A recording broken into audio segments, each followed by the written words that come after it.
अकलूज गाव हे आदरणीय सहकार महर्षी शंकरराव मोहिते पाटील साहेब, कर्मवीर बाबासाहेब माने पाटील साहेब आणि त्यांच्या सर्व सहकार्यांनी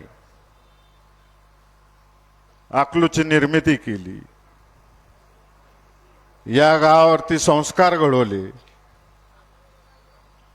विजय वसतिगृहाच्या माध्यमातून विकासाची पहिली मुहूर्तमेढ रवली. मग शाळा काढली, मग कारखाना काढला, पोल्ट्री काढली, दूध संघ काढला आणि ते वाढवायचं काम आदरणीय मोठेदादांनी केलं.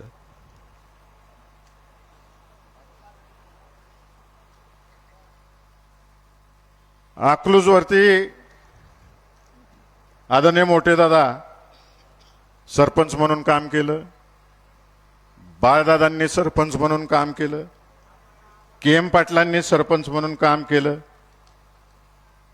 मी सरपंच म्हणून काम केलं. आम्ही सगळ्यांनी मिळून गावावर जीव लावला आणि आम्ही जेवढा जीव लावला त्याच्या कित्येक पटीनं तुम्ही सगळ्यांनी आमच्यावरती जीव लावला.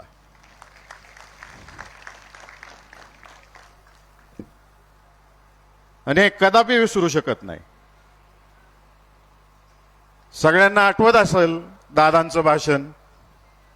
दादा नेहमी सांगायचे, हा तालुका आणि हे गाव कसं प्रेम करतं. दादा कुठल्या तर समारंभात गेले होते आणि तिथं अनेक बायका ओवाळायसाठी उभ्या होत्या आणि ते ओवाळताना तिथे एक मुस्लिम महिला आली. त्या ताटातलं कुंकू संपलं होतं. तिनं चंचीतला अडकित्ता काढला, स्वतःचं बोट कापलं आणि दादांना नाम वडला.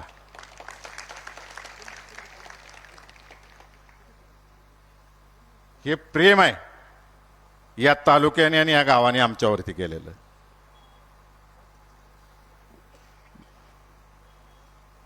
दादा झेडपीचे अध्यक्ष होते, सहकार महर्षींच्या मागे लागले आणि अकलूजला त्या काळात टाउन प्लॅनिंग आणलं.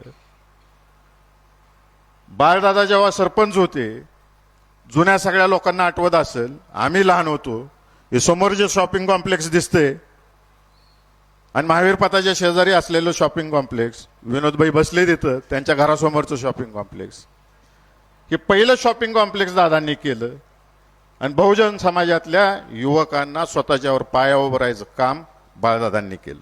बरोबर आहे ना विनोद शेठ? प्रगतीला सुरुवात झाली.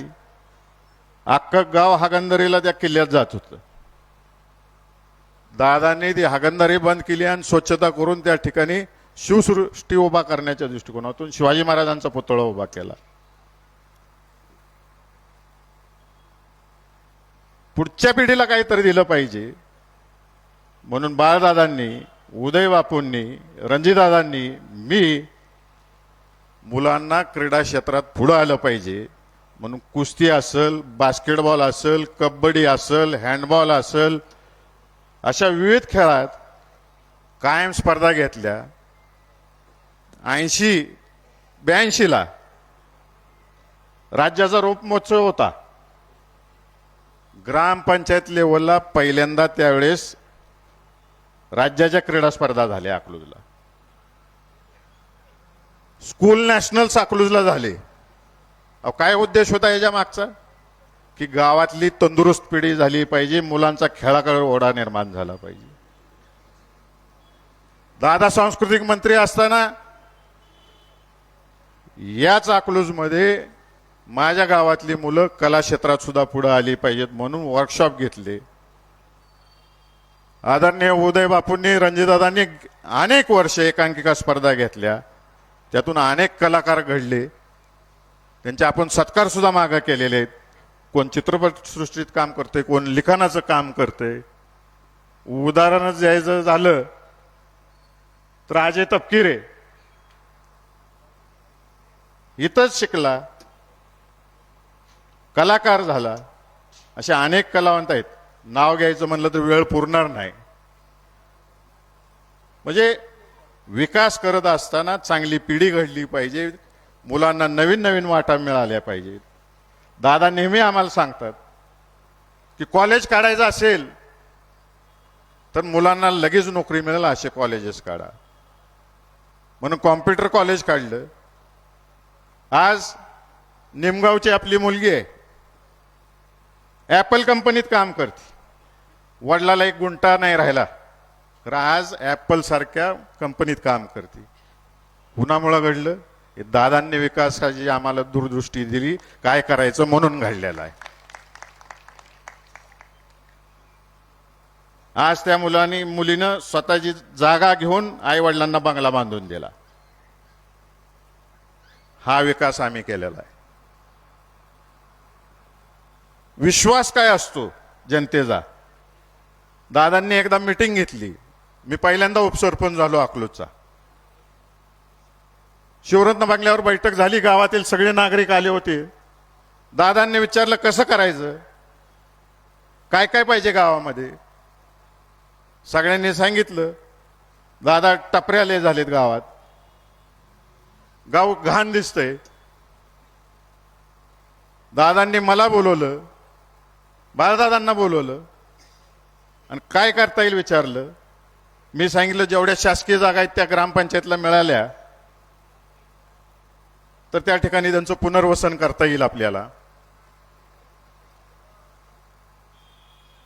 सगळे टपरीधारक बोलवले.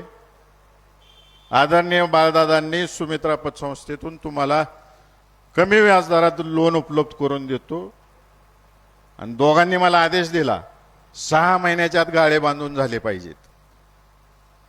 मी होकार दिला. विठ्ठलराव गायकवाड सरपंच होते, राष्ट्रीय सरपंच होते, दादा मोरे सरपंच होते, आमची बॉडी होती, केम पाटील आम्ही होतो त्यात. विश्वास कसा असतो बघा. ठरलं त्या बैठकीमध्ये. लोकांनी एका रात्रीत टपऱ्या काढल्या, पूर्ण गाव साफ केलं आणि आम्ही सुद्धा त्याच विश्वासाने 6 महिन्याच्या आत सगळ्यांना गाळे दिले. आज जर सरकारी दवाखान्याच्या तिथं गेला, आंबेडकर चौकामध्ये गेला, सद्भाव चौकापासून तिकडं कारखान्याच्या पंपापर्यंत गेला तर एक सुद्धा टपरी दिसणार नाही. सगळे स्वतः थाटामाटात व्यवसाय करतात आणि पूर्वीच्या पेक्षा दुप्पट व्यवसाय आज सगळे लोक या ठिकाणी करतात. आम्ही ते रोजगार उपलब्ध करून दिला. एवढ्यावर थांबलेलं नाही. आमची पिढी आलेली, आम्ही काम करतोय. म्हणून शिक्षण प्रसारक मंडळाच्या माध्यमातून, शिवपार्वती ट्रस्टच्या माध्यमातून, शिवरत्न शिक्षण संस्थेच्या माध्यमातून गेले 4-5 वर्ष झालं आम्ही जॉब फेअर घेतोय आणि अनेक मुलांना पुण्या, मुंबईमध्ये, बेंगलोरमध्ये नोकऱ्या कशा मिळतील या दृष्टिकोनातून काम करतोय. त्यांच्या शिक्षणाप्रमाणे नोकरी मिळवून देतोय. गेल्या वर्षीपासून आपण उपक्रम सुरू केला आणि मी परवा दिवशी सुद्धा वाड्यात बोललोय की युवकांसाठी आणि महिलांसाठी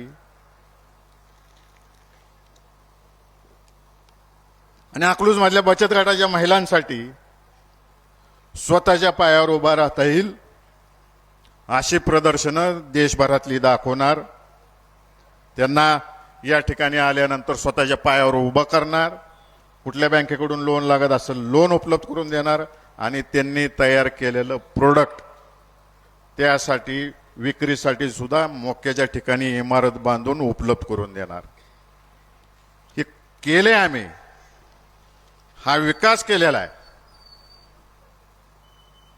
अलीकडे बोलतात इकडं नेलं तिकडं नेलं, ही केलं ते केलं. आम्ही अकलूजमध्ये अनेक महिला की जे घरी बसून काम करतात, कधी गाजावाजा केला नाही.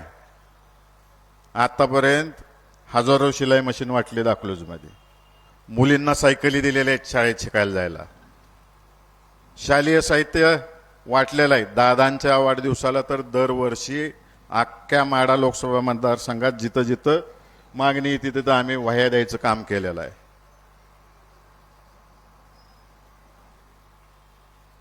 मुलींना तारा आणि कुस्ती केंद्र आपण सुरू केलं. कुठल्या क्षेत्रात मुली मागं राहिल्या नाहीत पाहिजेत, मुलं मागं राहिली नाहीत पाहिजेत, हे आपण काम केलं. हा आजपर्यंतचा विकास झालेला आहे. पूर्वी ग्रामपंचायत होती, आता नगर परिषद झालेली आहे. म्हणजे अकलूजचं दुसरं पर्व सुरू झालेलं आहे. नवीन पिढीच्या भाषेत बोलायचं झालं म्हणजे जे 25च्या आतली पिढी आहे त्यांच्या भाषेत जर बोलायचं झालं तर अकलूज 2.0 सुरू झालेला आहे. मी शिवबाबा आणि नगराध्यक्षांना आणि सगळ्या बॉडीला सांगतो, तुम्ही निवडून आलेलाच आहे 27च्या 27 जण.